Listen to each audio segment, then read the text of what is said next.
Siklus air atau siklus hidrologi adalah daur air yang terjadi secara terus-menerus atau peredaran air yang terjadi secara terus-menerus. Hal ini disebabkan oleh energi panas matahari. Energi panas matahari akan melakukan pemanasan terhadap permukaan bumi, sehingga air yang berada di dalam permukaan bumi akan mengalami penguapan. Air yang mengalami penguapan akan naik menuju atmosfer dan turun kembali ke bumi. Bagaimanakah proses siklus air terjadi? Proses siklus air terjadi melalui beberapa tahapan. Yang pertama, tahapan evaporasi. Yang kedua, tahapan kondensasi. Yang ketiga, tahapan pengkristalan. Yang keempat, tahapan presipitasi. Dan yang kelima, tahapan infiltrasi. Perhatikan dan pahami gambar berikut. Siklus air dibedakan menjadi 3 bagian menurut lama prosesnya terjadi. Yang pertama, siklus air pendek, yang kedua, siklus air sedang, dan yang ketiga, siklus air panjang. Siklus air pendek terjadi akibat panasnya sinar matahari yang menyinari bumi. Nah, bagaimanakah tahapan siklus air pendek terjadi? Diawali air laut menguap menjadi uap gas karena panasnya sinar matahari, sehingga terjadi perubahan wujud cair menjadi gas. Ini dinamakan tahapan evaporasi. Lalu, uap air tersebut mengalami pengembunan dan berkumpul di langit dikarenakan hembusan angin dan menjadi awan.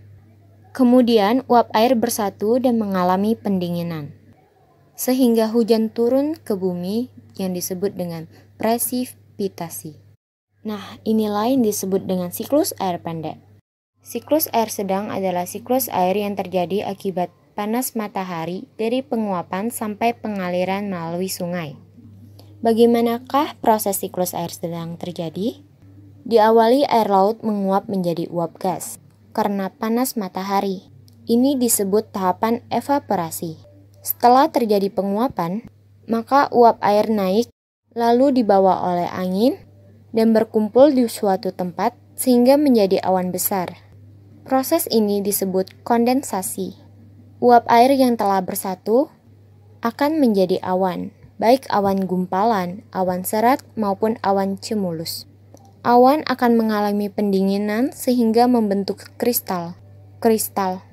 Ketika kristal lebih berat, maka akan jatuh sebagai hujan, yang disebut dengan presipitasi.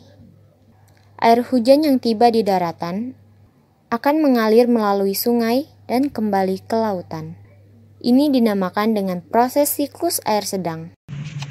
Bagaimana dengan siklus air panjang? Siklus air panjang adalah siklus yang terjadi pada semua benda makhluk hidup di bumi.